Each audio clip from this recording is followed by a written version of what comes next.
Olá pessoal, nessa videoaula eu vou apresentar para vocês os dois objetos que construí para a tarefa dessa semana.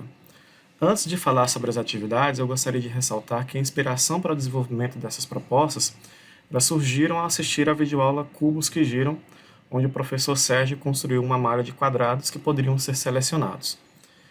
Também, depois, quando eu vi essa atividade de um livro didático, eu pensei em tentar criar uma ferramenta onde parte de uma região ela fosse colorida de uma cor e o aluno pudesse também determinar a sua área e verificar se a resposta dele estava correta ou não.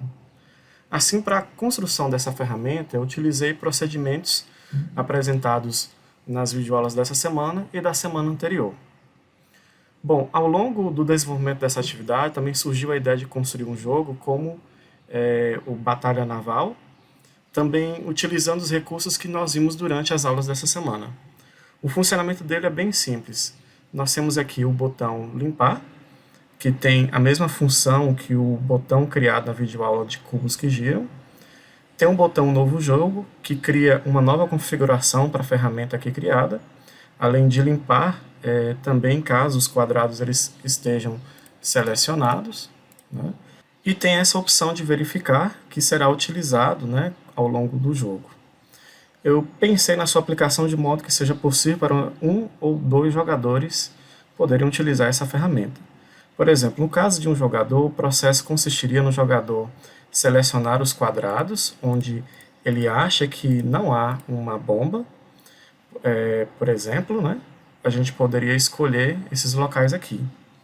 Em seguida, bastaria ele selecionar essa opção de verificar para ver se não encontrou uma bomba. Vejam que o feedback, aqui no caso, para o jogador, é justamente quando o quadrado ele fica de cor vermelha.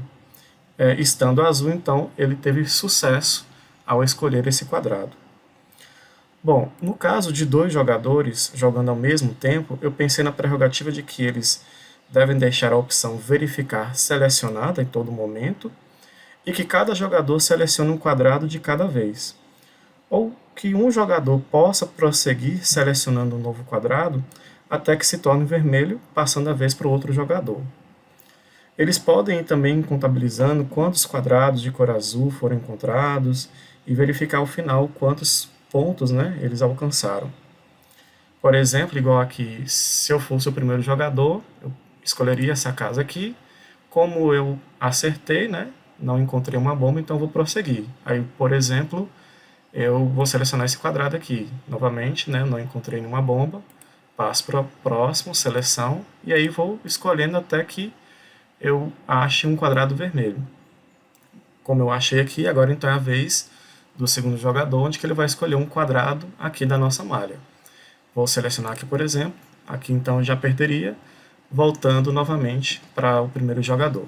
Bom, isso são só algumas ideias, mas é claro que pode ser explorado essas ferramentas de outras formas, né? Aqui nessa primeira construção, a gente tem aqui o botão Novo Problema, né, que ao clicar a gente vai observando que é criado um novo padrão de cores, né, e que vai criar, na verdade, uma nova atividade, né, onde o aluno ele tem que responder qual que é a área da região vermelha. Então, para isso, ele teria que contabilizar aqui, né, esses quadrados de cor vermelha e responder aqui no campo de entrada, né, um valor correspondente a essa área. Bom, se ele inserir aqui um valor, por exemplo, igual a 30, e a gente clicar em verificar, vejam que apareceu aqui esse símbolo, né, de erro, indicando que o valor que ele encontrou aqui está errado. Bom, mas caso ele insira o valor correto, né, por exemplo, 41 aqui no caso, aí vai aparecer um símbolo de correto, né, indicando que ele acertou essa questão. E aí, ao clicar em novo problema, outra configuração construída aqui, e aí ele pode responder esse problema de uma forma diferente. Então, pessoal, vamos para a construção dessas atividades. Primeiramente, a gente vai aqui construir a atividade que envolve essa área colorida. Inicialmente, pessoal, eu construí os pontos e os quadrados conforme a videoaula. Apenas alterei os comandos de tal modo, né, que a gente, ao invés de ter os 25 pontos, a gente tenha, no caso, 81 pontos, né, e 81 quadrados. Por isso, então, alguns valores aqui do nosso comando eu alterei, né? E outra questão também é que em cada quadrado eu não inseri aquele comando na guia de programação. Por exemplo, aqui, ó, vocês podem observar que ao clicar ou ao atualizar não tem nenhum comando igual o Sérgio nos orientou lá, né? Porque aqui no caso a minha intenção não era que o aluno pudesse selecionar um quadrado, e sim exibir o quadrado de uma cor diferente. Então o procedimento aqui de construir os quadrados ele foi apenas para não ter que criar manualmente cada um. O próximo passo, então, foi criar uma condição para que os quadrados eles pudessem alterar de cor, conforme o aluno selecionar aqui um novo problema. Então, dessa forma, antes de criar o comando, eu criei uma lista com a seguinte sintaxe. Então, aí no campo de entrada, né, eu digitei a palavra polígonos, né, que vai ser o nome da minha lista, como vocês podem observar aqui. E para essa lista eu inseri o seguinte comando, ó, sequência, é um comando de sequência, né? Número aleatório, que vai variar de 0 a 1, onde o meu i, né, que é a minha variável aqui, ele vai variar de 1 até 81. Então aqui nesse caso, esse comando, ele cria uma sequência de 0 a 1, que vai corresponder a cada quadrado da nossa malha, e que a gente vai usar agora para alterar a cor de cada um, conforme for o caso. Para isso, pessoal, eu fiz o seguinte, eu selecionei todos os meus quadrados, abri a janela de propriedades, e aqui selecionei a guia avançado, onde em cores dinâmicas eu incluí um código. Tá? No caso, quando você faz isso, né, então esse código vai ser inserido para todos os quadrados. Eu vou clicar aqui no P1 só para mostrar para vocês que código foi esse. Então aqui em vermelho eu inseri o seguinte código. Se o elemento da lista polígono na posição 1 for igual a 1, então essa cor vai receber o valor igual a 1. Se não, ela vai receber o valor 0. Isso faz com que, então, o programa aqui ele busque na lista polígonos, né, na primeira posição, um valor. Se esse valor for igual a 1, então aqui a minha cor ela vai ficar vermelha. Se for 0, então ela vai ficar com um valor igual a 0 aqui, que ao final vai ficar com um quadrado de cor azul. Vejam que aqui no verde eu coloquei o valor igual a 0, e aqui, em azul, né, eu coloquei se, é o mesmo comando, né, só que eu alterei aqui, no caso, a posição para que o resultado, quando for analisado aqui, lá na lista polígono, vai ser 0 ou então 1. Isso quer dizer, então, que o meu quadrado ele vai ficar de cor vermelha caso o primeiro elemento da minha lista polígono seja igual a 1, e caso for 0, então ele vai ficar da cor azul. Aqui em transparência, só coloquei o mesmo código, só que eu alterei, no caso, os valores aqui para 0,5 e 0,1, para que o quadrado ele fique um vermelho mais escuro ou um azul mais claro. Né? Então, foi esse código, né, que eu construí aqui. É um trabalho braçal também, né, porque, no caso, nos próximos polígonos a gente só vai alterar, no caso aqui, em qual posição é que ele vai olhar lá na lista polígono, né? Vejam que aqui, como é o polígono, o meu quadrado 3, então aqui ele vai ter que localizar na minha lista polígono o valor que está na posição 3. E assim vai, né? A gente vai programar isso para todos os quadrados aqui construídos, de tal modo que o índice corresponda à posição que ele vai ter que buscar lá na minha lista polígonos. Foi um trabalho bem braçal, né? Como vocês podem observar, mas cabe a você, por exemplo, decidir se vai querer uma malha com 81 quadrados ou com menos quadrados, né? Daí você vai ter menos trabalho se tiver menos quadrados. Bom, pessoal, então feito isto, agora é hora de criar então os elementos para a interação do aluno. Então antes eu criei aqui um número que eu chamei de A, né? E esse A, ele recebeu o seguinte comando. Ele vai receber o comando que é o soma. Soma de quê? Soma dos elementos de uma lista, né? No caso aqui foi a lista polígonos. O que eu fiz então? Ele vai receber a soma de todos os elementos que estão aqui na minha lista polígonos. E aí vocês podem observar que, no caso, essa soma vai corresponder justamente à área que foi colorida aqui de cor vermelha. Uma vez, né, pessoal, que o índice 1 aqui no caso, que quando ele aparece na lista polígono, ele vai indicar para nós que o quadrado foi colorido. Então, somando, né, todos os elementos da minha lista polígono, a gente vai ter realmente o valor da área dessa região de cor vermelha. Em seguida, nós vamos construir um campo de entrada para que o aluno informe o resultado. Para isso, eu segui exatamente os passos descritos por Guilherme em sua videoaula do módulo passado, onde ele criou uma ferramenta com feedback automático, né? Eu primeiro, então, criei uma variável que eu chamei aqui de resp_area, e ela vai receber o valor da raiz quadrada de 2, para que justamente ela armazene a resposta do aluno. Criei também um texto, né, com o nome teste, igualmente Guilherme fez lá na videoaula, para que o campo de entrada ele sempre fique em branco ao atualizar aqui a construção. E daí, então, eu criei um campo de entrada com o nome de área, como vocês podem observar aqui, que ele, no caso, ele foi vinculado, né, ao objeto texto1, que é justamente criado anteriormente. Na aba de programação, eu inseri o comando definir valor, resp_area, porcentagem, 0, lá na aba de ao clicar, assim como o Guilherme também orientou a gente. Agora falta o comando que eu construí para exibir um feedback para o aluno.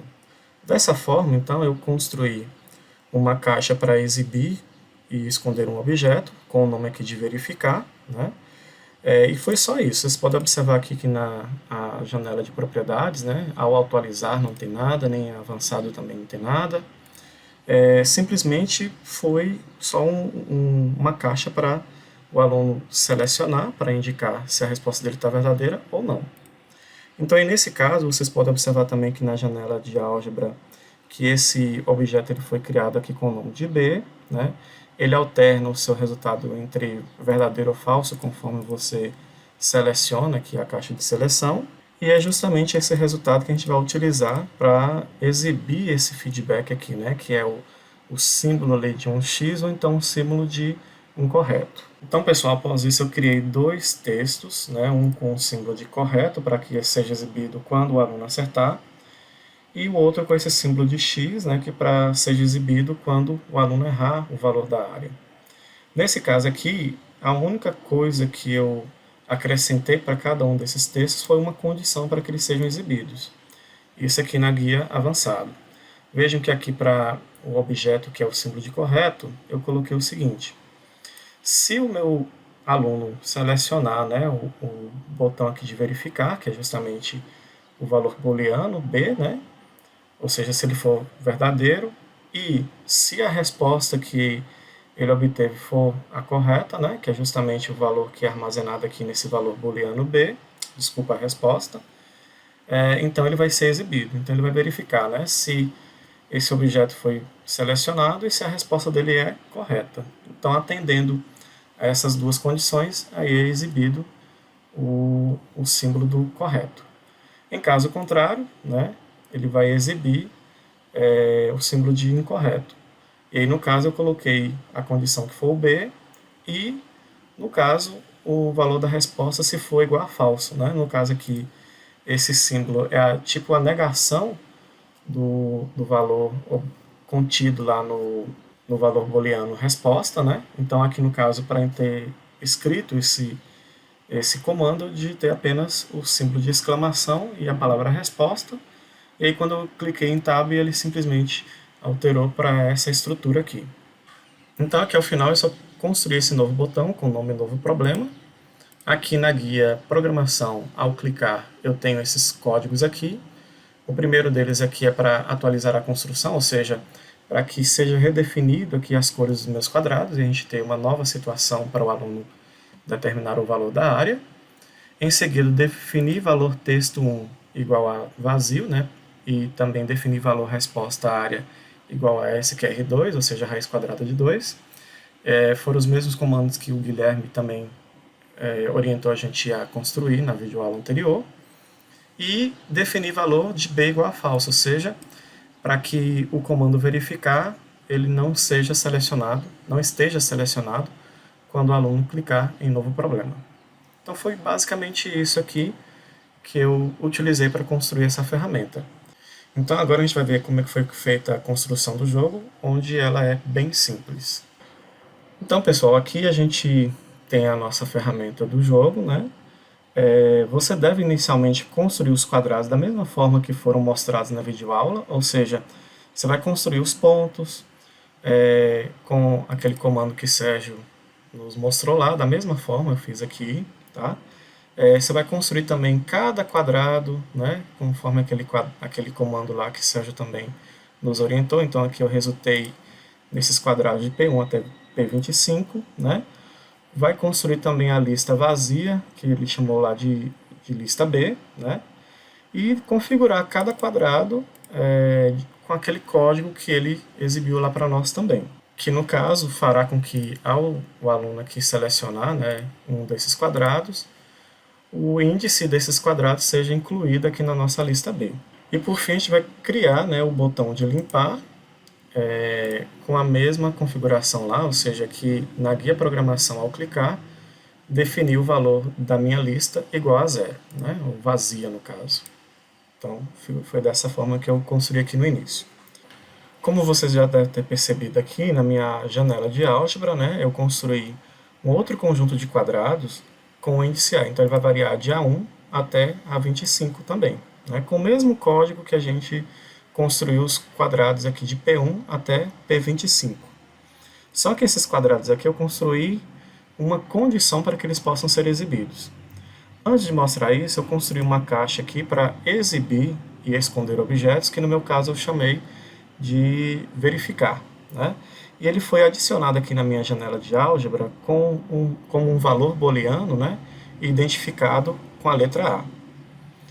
Eu também construí aqui antes, né, uma lista com esse seguinte código, ó, sequência, número aleatório de 0 a 1, com i variando de 1 até 25, ou seja, eu criei uma lista que vai armazenar os valores 0 ou 1, onde eu vou associar esses valores, né, a cada valor desse a um quadrado, que tem o índice A1 até o A25. E aí, nesse caso, né, esses índices é que vai alterar a cor desses quadrados meu A1 até 25 para a cor vermelha, né, com auxílio dos códigos que eu vou exibir agora para vocês. Então, aqui no meu polígono A1, a gente tem aqui na guia avançado esse código aqui, onde primeiramente existe uma condição para exibir esse objeto, que é justamente se o meu jogador, né, selecionar aqui a opção verificar, ou seja, se for igual a verdadeiro, né, é que vai ser exibido. Aqui, em cores dinâmicas, né, na cor vermelha, eu inseri esse código, que é bem parecido aqui com o que foi inserido em transparência, né, que faz a seguinte verificação. Bom, quando o jogador clica aqui, né, nesses quadrados, o índice é selecionado aqui, né, na minha lista B. Então, esse índice, no caso, ele é comparado se ele é maior do que zero, né, e se na minha lista que eu criei aqui anteriormente, o primeiro elemento for igual a 1, então a cor vermelha vai receber o valor 1. Em caso contrário, ela vai receber o valor 0, fazendo com que então o meu quadrado fique na cor branca, né? No caso o quadrado A1. Esse mesmo código eu inseri aqui para os outros quadrados, mas vejam que eu fui alterando, né, os índices conforme o índice de cada quadrado.